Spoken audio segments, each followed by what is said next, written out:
What's happening, folks? Back with another reaction, back with a Propagandhi reaction, and somehow it's come to my attention that I never reviewed one of the tracks on their seminal debut album, How to Clean Everything, an album that quite literally changed my life. I've mentioned it many times in reactions to this band, especially the early ones I did a few years ago when I started this channel, but just to briefly sum up, when I was 13, I went up to a hockey camp in Canada. One of the kids there didn't speak English, but actually had a cassette tape of this album. We listened to it in the locker room before ice time, and I was blown away. Musically, lyrically, just everything about it. And it was my real introduction to punk rock. Meaning, I think I had heard like Green Day and Offspring before then, but it was my real introduction to anarcho punk and a DIY ethos and so on. So when I came back to California, it took me a while, but I eventually found this album and then really consumed it and began looking at, reading suggestions that they make and so on. And ultimately, again, it changed my life and I became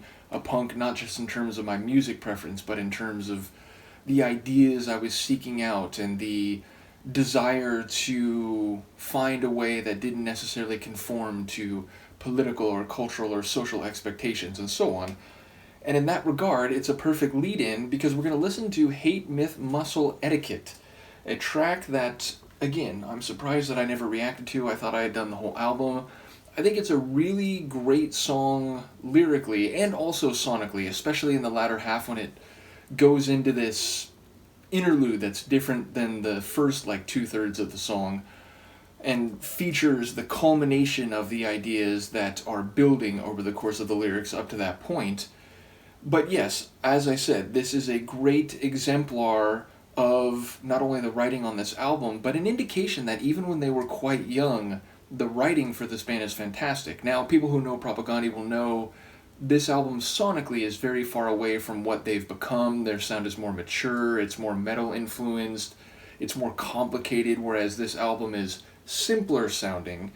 And some people have even called it skate punk. I think that does a bit of a disservice to the guitar riffs and the composition of the tunes. And of course, there's much more on this album lyrically than a faded sticker on a skateboard, to borrow a line from the opening tune Anti-Manifesto, which is already a very funny way to start an album.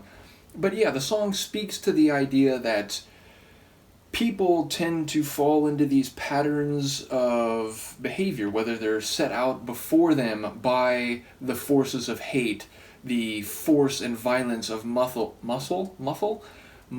or the fine expectations and niceties of etiquette, and they miss out on opportunities for different pathways in life and miss out on more enlightening modes of thinking and behaving.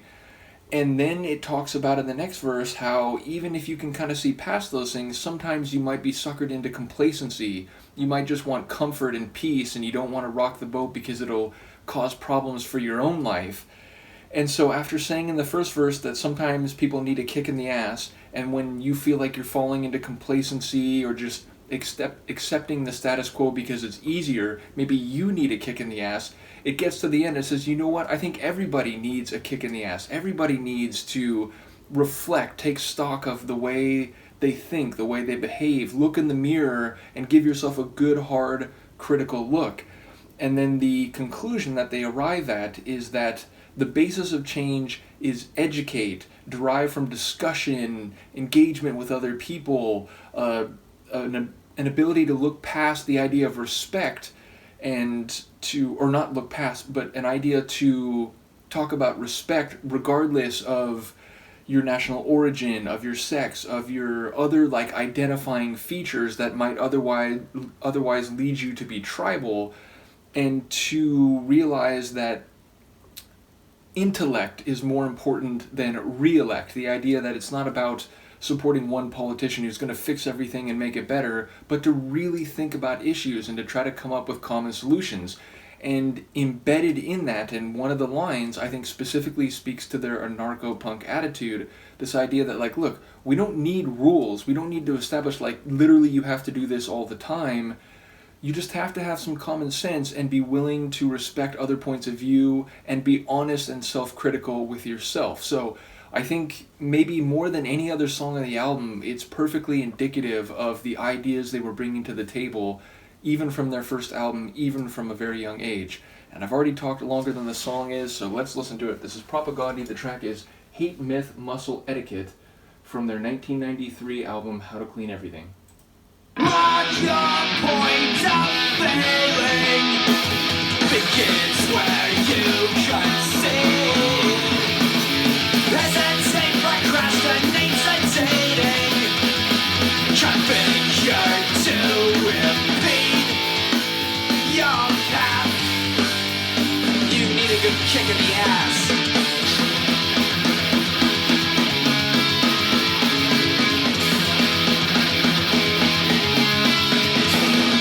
Take a step back, have a long outlook. Hold on the light, lean on down. Out of the prospect, seems to come from your lips around the barrel of the gun.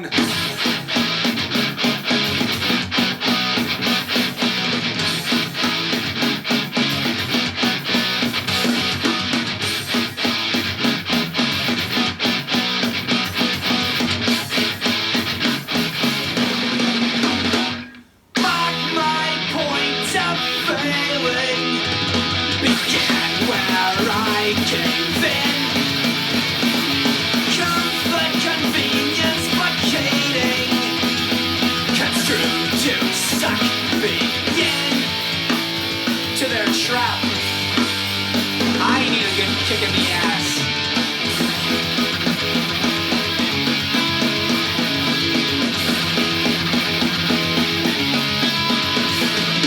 Time passed by, realize common sense needs to subsist from here on in. I will resist. Finally realized, found my way at last.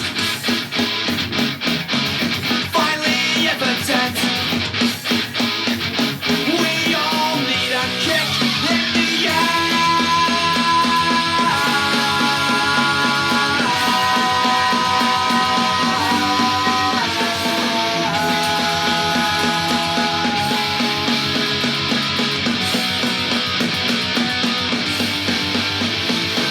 Base and change, educate, derive from discussion, not hate, not myth, not muscle, not etiquette. It's all like not real life.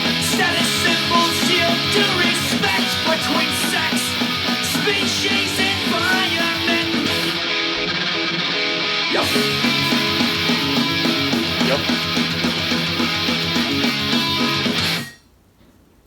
Brilliant.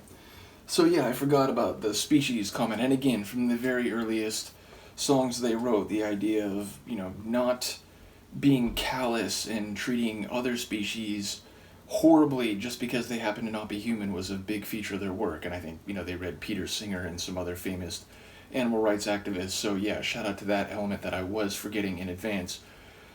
But yes, so again, the idea that we have these mythologies, be they religious or national or even anthropological, and we set ourselves apart, whether again as Americans or as Christians or as humans, and we therefore think that that particular category is special and we don't need to worry about, or indeed, like as men, it talks about sex. Again, the idea that, outside of that, we can oppress or we can ignore the plight of, and the only way we're going to actually change is to be honest about these things and to try to provide respect and have discussions that are not bound by those anchors of identity and force and etiquette, and to speak plainly and with common sense and to try to form some communal understanding. And again, that's not to say that there won't ever be disagreements, even in a more utopian vision of what